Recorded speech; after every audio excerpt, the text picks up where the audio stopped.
పాటు political analyst చంద్ర శ్రీనివాస్ గారు, నమస్కారం. నమస్కారం అండి. వన్ నేషన్ వన్ ఎలక్షన్ జమిలీ ఎన్నికలు చాలా కాలంగా చర్చలో ఉన్నటువంటి అంశం, సాధ్యమయ్యేటువంటి పనేనా? డెఫినెట్గా అవుతుంది. భారతదేశంలో సాధ్యం కానీ ఉండదు. ఎందుకంటే సంకల్పం మంచిగా ఉండాలి, ఖర్చు తగ్గాలి. కొన్ని వేల కోట్ల రూపాయలు ఎలక్షన్ ఖర్చు అవుతుంది. అంటే ఎంపీ ఎలక్షన్స్ కొన్ని ప్లేసుల్లో ఎమ్మెల్యే సపరేట్గా జరుగుతుంది.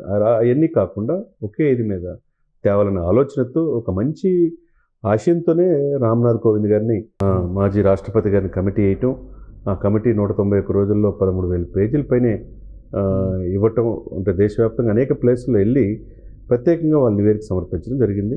రాష్ట్రపతి గారికి సమర్పించారు. ఈరోజు క్యాబినెట్లో ఆమోద ముద్ర తెలియజేయడం అనేది ఒక మంచి మూవ్. ఎందుకంటే మనకు తెలియదు ఏం కాదు, ఖర్చులు పెరిగిపోతున్నాయి. భారతదేశం కూడా ఆర్థికంగా బాగా డెవలప్ అయ్యి అగ్రరాజ్యాలతో పోటీ పడే పరిస్థితిలో, కానీ రామ్నాథ్ కోవింద్ రిపోర్ట్లోనే 5 రాజ్యాంగ సవరణలు చేయాల్సిన అవసరం ఉంది, వన్ నేషన్ వన్ ఎలక్షన్ అమలు చేయాలంటే అని ప్రతిపాదించారు. ఈ 5 రాజ్యాంగ సవరణల్ని ఇప్పుడు చేసేటువంటి స్థితిలో కేంద్రంలో ఉన్నటువంటి ప్రభుత్వానికి బలం ఉందా? ఇది కదా ఇప్పుడు అందరూ చర్చిస్తున్నారు. అంటే కాంగ్రెస్ ఆ కాన్ఫిడెంట్లోనే మీకు రేపు శీతాకాలం పార్లమెంట్ సమావేశాల్లో పెట్టాలనుకుంటున్నారు. మీరు రాజ్యసభలో పార్లమెంట్ ఎలా ఆమోదం మేము తిరస్కరిస్తామని వాళ్ళు అంటున్నారు. అంటే వాళ్ళ కాన్ఫిడెంట్, వాళ్ళకి మాకు బలం ఉందని భావిస్తే అలా అంటారు. కాకపోతే ఇప్పుడున్న పరిస్థితులు ఏంటంటే ఇప్పుడు మిత్రపక్షాలతో కలిపి 26 పార్టీలతో కలిపి సఫిషియెంట్గా వీళ్ళకి బీజేపీకి ఎన్డీఏ కూటమికి ఉన్నాయి. అదే పాయింట్ ఆఫ్ రాజ్యసభ కూడా ఇదివరకు మీద ఇప్పుడు స్ట్రెంత్ పెరిగింది. కాబట్టి వీళ్ళ నమ్మకం వీళ్ళకి, లేకపోతే అంత తేలిగ్గా ఇప్పుడే ఈరోజు ఆమోదిస్తారని మనం ఎవరు ఎక్స్పెక్ట్ చేయాలి. కేబినెట్ సమావేశంలో ఆమోదం తెలియజేసిన వెంటనే రేపు శీతాకాల సమావేశంలో కంప్లీట్ అది చట్టరూపం దాచుతుంటే అది ఇంతవరకు భారతదేశ చరిత్రలో ఫస్ట్ ప్రయత్నం. అది కాంగ్రెస్ వాళ్ళు ఒప్పుకోట్లా. అది మనం చూడాలి. అంటే ఇప్పుడు 4 రాజ్యాంగ సవరణలు అంటే ఏముందండి, మన చేతుల్లో ఇప్పుడు కేంద్ర కేబినెట్ ఆమోదం తెలియజేశారు. నెక్స్ట్ సఫిషియెంట్ మెజారిటీ పార్లమెంట్లో రాజ్యసభలో ఉంటే 4 సవరణలు పెద్ద సమస్య ఏం కాదు. అంతే కదా. లాస్ట్ టైం 2019 ఎలక్షన్స్ టైంలో అంటే కంఫర్టబుల్ మెజారిటీ 302 సీట్లు బీజేపీకి వచ్చినాయి కాబట్టి కాశ్మీర్ విభజన చేశారు, ఆర్టికల్ 370 తీసేశారు, వ్యవసాయ చట్టాలు తీసుకొచ్చారు.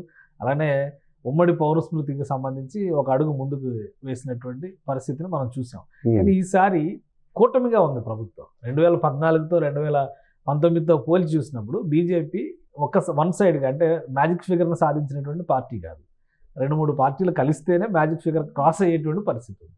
అలాంటప్పుడు వన్ నేషన్ వన్ ఎలక్షన్ అనేటువంటి నినాదం తీసుకుంటే రాష్ట్రాలన్నింటిలోనూ కూడా సహకారం అందించే అవకాశం ఉంటుందా? ఇప్పుడు ఆల్మోస్ట్ 24 రాష్ట్రాల్లో బీజేపీ అనుబంధ పార్టీలు మాత్రం అధికారంలో ఉన్నాయి. కాంగ్రెస్ 2-3 ప్లేసుల్లోనే ఉంది. అంటే ఫ్యూచర్లో ఎలా ఉంటుందో కూడా తెలియని పరిస్థితిలో మరి కాంగ్రెస్కి ఏ విధంగా పుంజుకునే అవకాశం ఉన్నది? మనం వాస్తవాలు చూసుకుంటే బీజేపీ రోజుకి గ్రాఫ్ పెరిగిపోతుంది.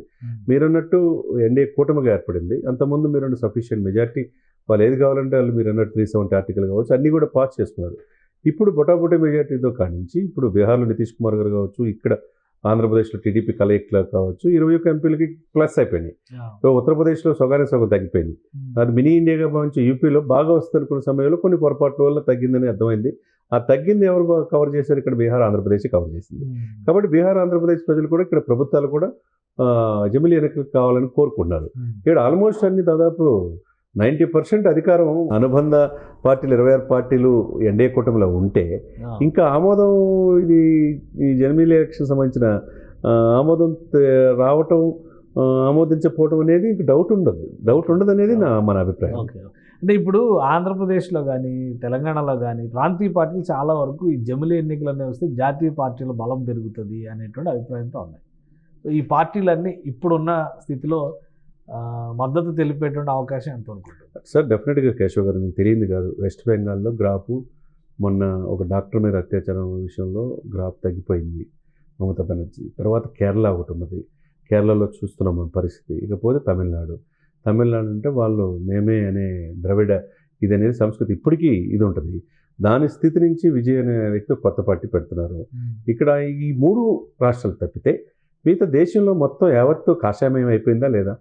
ఇప్పుడు పెద్ద సమస్య కాదు వాళ్ళకి. ఇప్పుడు ఏదేమైనా కానీ వాళ్ళు ఒక ఇదితో వెళ్తున్నారు. గత ప్రభుత్వంలో చేసిన 370 ఆర్టికల్ దీర్ఘకాలికమైన సమస్య పరిష్కారం తీసుకుని ముందుకెళ్లారు. ఇప్పుడు కొద్దిగా లేట్ అయినా ఇప్పుడు 100 రోజులు పరిపాలన మీద ఈరోజు ఎన్డీఏ సమావేశాలు జరుగుతాయి. కేంద్ర ప్రభుత్వం మ్యాక్సిమం వాళ్ళు ఏదైతే ప్రజలకు హామీలు ఇచ్చారో ఆ దిశగానే ముందుకెళ్తారు. ఒకవేళ బిల్లు పాస్ అయింది అనుకోండి, ఏంటి పరిస్థితి ఇప్పుడు? ఉన్న ప్రభుత్వాలు రద్దు అవుతాయా, లేదంటే మళ్ళీ మొత్తానికి కలిపి ఒకసారి ఎలక్షన్స్ పెడతారా? ఎలా ఉండొచ్చు ఈ ప్లానింగ్ అనేది? అదే ఇప్పుడు అంటే రాబోయే రోజుల్లో మనకు తెలియాలి. అంటే పూర్తిగా దీని మీద డెప్త్కి వెళ్ళలేకపోయినా ఎప్పుడు ఎలక్షన్ పెడతారు అంటే ఫస్ట్ జమిలీ ఎలక్షన్స్ అనేది వచ్చిన తర్వాత చట్టరూపం దాల్చిన తర్వాత విధి విధానాలు ఎప్పుడు పెట్టాలి 2028, 2029 అని అన్నారు. 2029 ఎలక్షన్స్ అయితే జమిలీకి ప్రిపేర్ అయి ఉండాల్సి ఉంటుంది. డెఫినెట్గా 2028కి రాష్ట్రంలో ఇప్పుడు అన్ని రాష్ట్రాల ఆమోదం 2-3 రాష్ట్రాల ఆమోదం వాళ్ళు ఒప్పుకోకపోయినా దేశం గొప్పది. దేశం తర్వాతే మనం. దేశం మొత్తం యావత్ 90% యాక్సెప్ట్ చేసినప్పుడు ఈ 10% కోసం చూడాల్సిన అవసరం లేదు. కాబట్టి ఇప్పుడు దేశంతో పాటు ఎంపీ ఎలక్షన్తో పాటు కలిసి రావాల్సింది రాష్ట్రాలు కూడా. సపరేట్గా మాకు కావాలి, మేమే సపరేట్ దేశం అనే ప్రతిపత్తి మాకు రాష్ట్రాలకు ఉందంటానికి లేదు కదా. జమ్మూ కాశ్మీర్ లాంటి స్వయం ప్రతిపత్తి 370 ఆర్టికల్ రద్దు చేశారు. ఇప్పుడు ఒక భాగం అయిపోయింది. కేంద్రపాలిత ప్రాంతాలు కావచ్చు, రాష్ట్రాలు కావచ్చు, వాళ్ళ స్థితిగతులు వాళ్ళ పరిస్థితులు బట్టి ఇప్పుడున్న సిచ్యువేషన్స్లో ఖర్చు తగ్గించుకోవాలంటే రెండు ఒకసారి జరిగితే బాగుంటుంది అనేది ఆ పాయింట్ ఆఫ్ వ్యూ ఏదైతే తీసుకున్నారో చాలా వరకు యాక్సెప్ట్ జరుగుతుంది. కాబట్టి ఆ దిశగానే ముందుకు వెళ్తారు.